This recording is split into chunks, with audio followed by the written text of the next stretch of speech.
Bonjour et bienvenue dans notre deuxième rendez-vous Engage.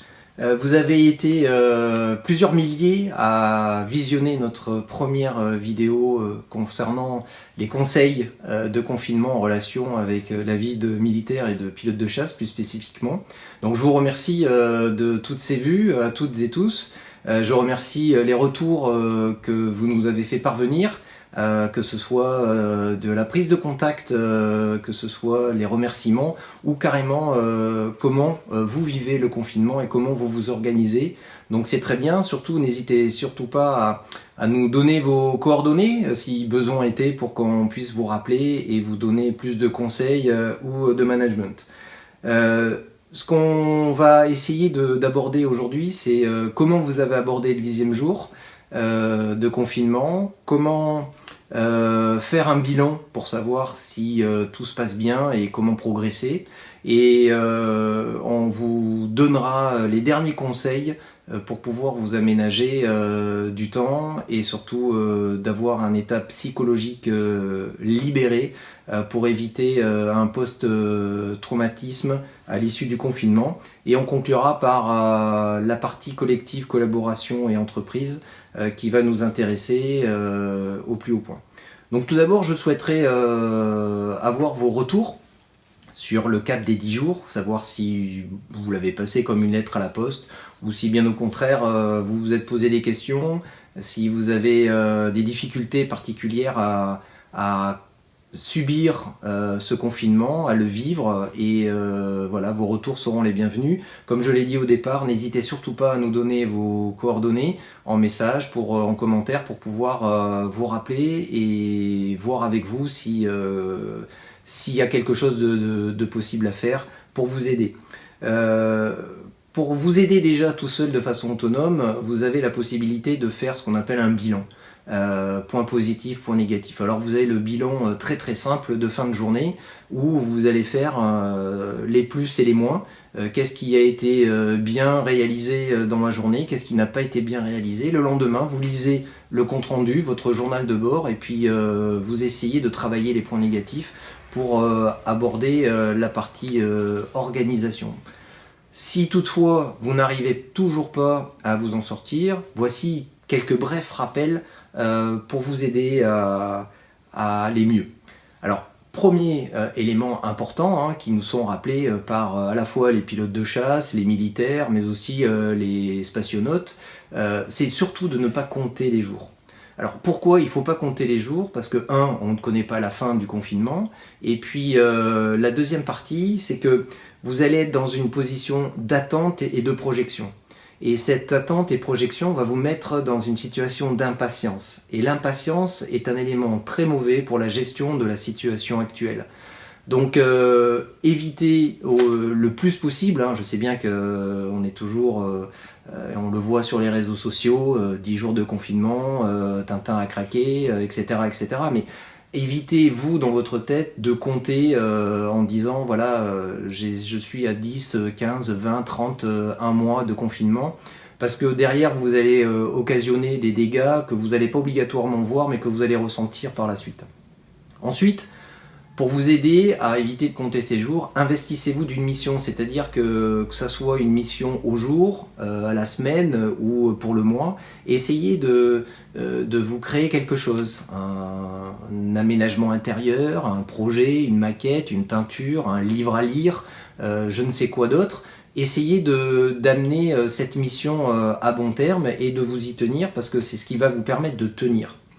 Ensuite, imposez-vous le rythme dont on parlait sur la première vidéo, c'est-à-dire un réveil à une heure bien précise, une douche, le petit déjeuner, votre matinée de travail, votre déjeuner, votre nappe surtout, n'oubliez pas de faire votre nappe pour ensuite partir sur du loisir, de vous mettre le nez à la fenêtre ou dans votre jardin, parce que c'est important, si vous n'avez pas de jardin, ouvrez votre fenêtre, même s'il fait un peu frais en ce moment, eh bien, profitez de l'espace, copiez les Italiens, discutez avec vos voisins au travers de vos fenêtres, chantez si vous avez le don de pouvoir chanter, mais vous allez voir que ça va vous permettre de vous aérer, de voir autre chose que l'intérieur de chez vous. Participez aussi à votre effort musculaire, bougez, mettez-vous des rythmes de musculation, de cardio si vous avez un vélo, de mouvement, de gainage, on en a parlé encore la dernière fois. Le plus important à mon sens, c'est le point qui arrive, c'est-à-dire essayer de parler tous les jours à quelqu'un de voix vive. Parce que déjà le fait de pouvoir parler à quelqu'un, c'est pas comme le fait de pianoter sur un ordinateur ou des réseaux sociaux ou à une vidéo. Le fait de parler à quelqu'un va créer quelque chose d'émotionnel en vous, de libérateur aussi, parce que vous allez pouvoir dire ce que vous avez au fond du cœur. Donc c'est quelque chose de très très important de pouvoir parler à quelqu'un. Ensuite, obligatoirement, le confinement amène à des tensions, à des conflits. Que ce soit des conflits si vous êtes célibataire de voisinage, des conflits de collaboration parce que vous avez reçu un SMS qui était bizarre, un mail bizarre, ou même au travers de la famille. Donc gérer ces conflits. Je rappellerai, donc pour ceux qui nous connaissent, le conflit naît d'une frustration. La frustration engendre la colère et cette colère se transforme en conflit.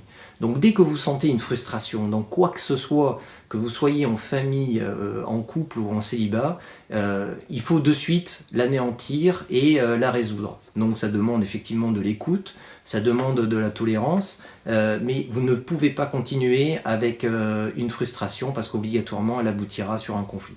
Donc gérez bien ces conflits parce que sinon vous allez avoir des dégâts, toujours pareil, à l'issue du conflit, qui vont apparaître et qui vont vous causer des torts. Et enfin, ne culpabilisez pas.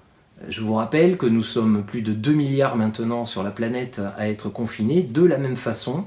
Donc ne culpabilisez pas parce que vous avez loupé un anniversaire, parce que vous avez loupé malheureusement un adieu à un défunt du fait de la réglementation. Ne culpabilisez surtout pas. Il sera temps plus tard de fêter les anniversaires, de rendre hommage à ceux qui sont partis, mais surtout de grâce, ne tombez pas dans les idées noires, les idées négatives, parce qu'elles vont s'entretenir, s'alimenter, et obligatoirement derrière, il va y avoir des dommages collatéraux. Donc, encore une fois, prenez-vous en main. Si vous n'y arrivez pas, téléphonez-nous, enfin, laissez-nous votre téléphone et je me ferai un plaisir de vous rappeler, parce que c'est très très important. N'oubliez surtout pas que ce que vous allez faire pour vous va servir au collectif à l'issue du confinement.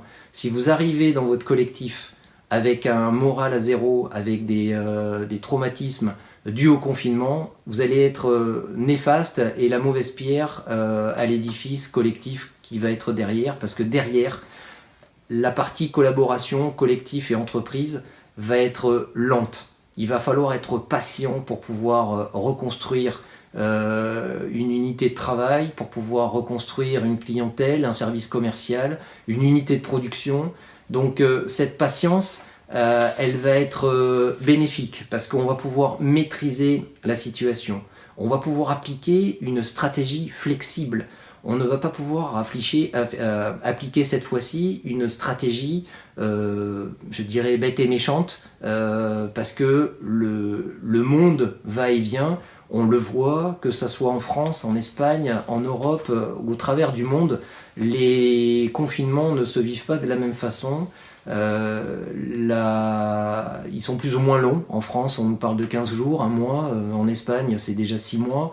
Ailleurs, c'est autrement. Donc, attention de ne pas vous tromper sur le retour. Donc, c'est un élément qui fera l'objet d'une troisième vidéo. Comment préparer la fin du confinement en termes de collaboration et d'entreprise. C'était notre deuxième vidéo, j'espère qu'elle sera réactive autant que la première. N'oubliez pas que nous sommes là pour vous et surtout, restez chez vous.